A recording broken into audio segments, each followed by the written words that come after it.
This is Scott the Fix-It Guy. Today we're dealing with a Miele dishwasher with an F70 error, which pertains to a leak or a flood. There's a drip pan underneath the dishwasher, and when water leaks into that for some reason, it'll show an F70 error, and it'll just continually drain. You won't be able to pick any cycles. It'll just drain every time the power's on.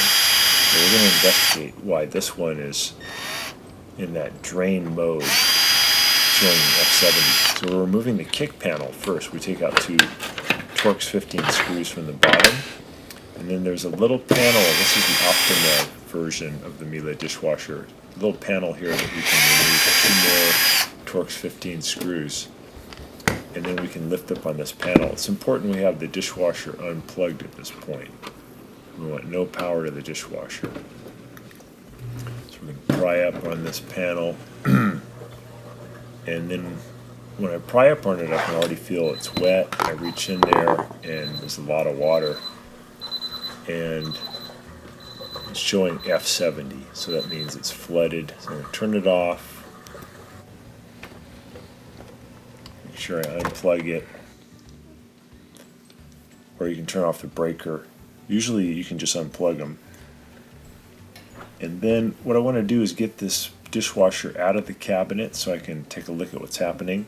So I try to use a turkey baster to drain any water that might be left in the sump. And now I'm going to make the front legs drop down by sticking a standard head screwdriver in the grooves of the front leg and moving it to my right. And that'll make the little front legs go up into the dishwasher, which lowers the front.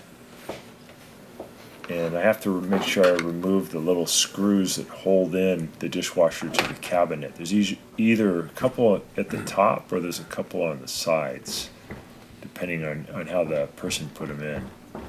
This one had some that were on the sides. So we remove those. Usually the little cap in the way, and then use a Torx 15 screw to pull those out, or there could be a couple at the top. So get those screws out, and then you should be able to just grab the dishwasher, kind of wiggle it out of the cabinet, wiggle it back and forth. And the Miele dishwasher is set up really nice. It has a long drain tube and a long fill tube, so you should be able to pull it out of the cabinet without having to disconnect its water supply or the drain. Now what I'm doing is I put a towel down. I'm leaning the dishwasher forward so all that water can pour out from the drip tray onto the towel. And then I'll flip the towel around and just try to get more water out. So something's leaking underneath the dishwasher that's causing the F70. Sometimes it's actually a pretty easy thing. It's just that the drain tube is linked to the sink, and the water from the sink is pouring into the drip tray. And sometimes there's a part of the dishwasher that's leaking that you have to repair. So I'm getting all the water out of here first, and now I'm going to lay the dishwasher on its side. Just be careful of the drain tube and the fill tube. Make sure you don't stretch them out. Just take your time, carefully lower it down. A little water may come out, so make sure you have a towel ready. And then I'm going to remove two Torx 15 screws from the front that hold on the front part of the drip tray. And then there's going to be two near the back legs that we have to pull out. These are all the same size screws, which is great.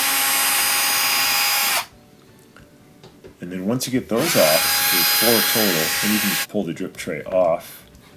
And you kind of look in there and see if you see anything obvious that shows where the leak was occurring. A lot of times it has to do with the motor. A little seal leaks, or vibration has caused something to loosen up. So I just see there's a lot of water in here. I'm just feeling the hoses, making sure they're on securely.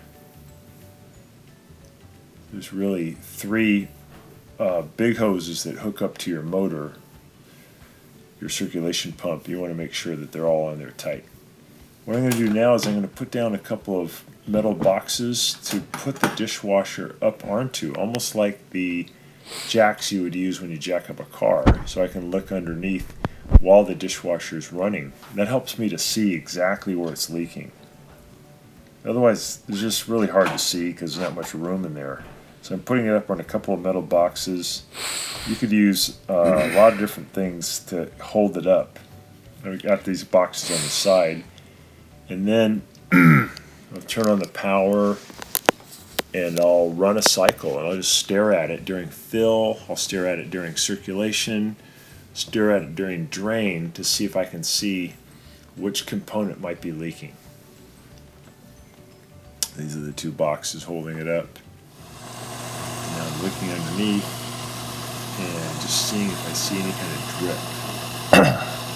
I'm seeing a little bit of drip at the circulation motor. Looks like it might be between, yeah, just a little bit here near this one fastener on the left-hand side.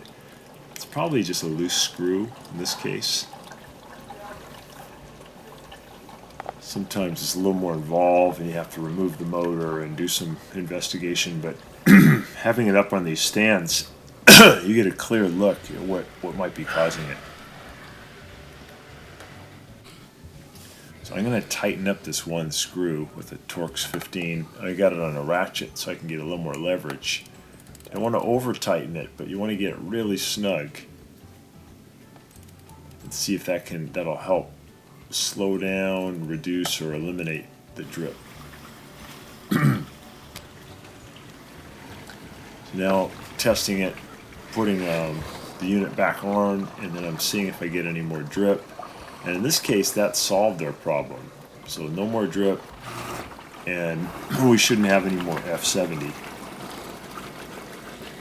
Now it's just a matter of putting it on its side again, putting the drip tray back on, tightening all the screws, and then putting it back in the cabinet, just doing everything in reverse order.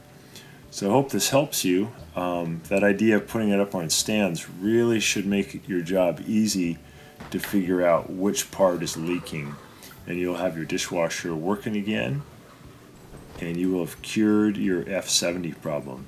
So thanks so much for watching, and please subscribe to our channel when you get a chance.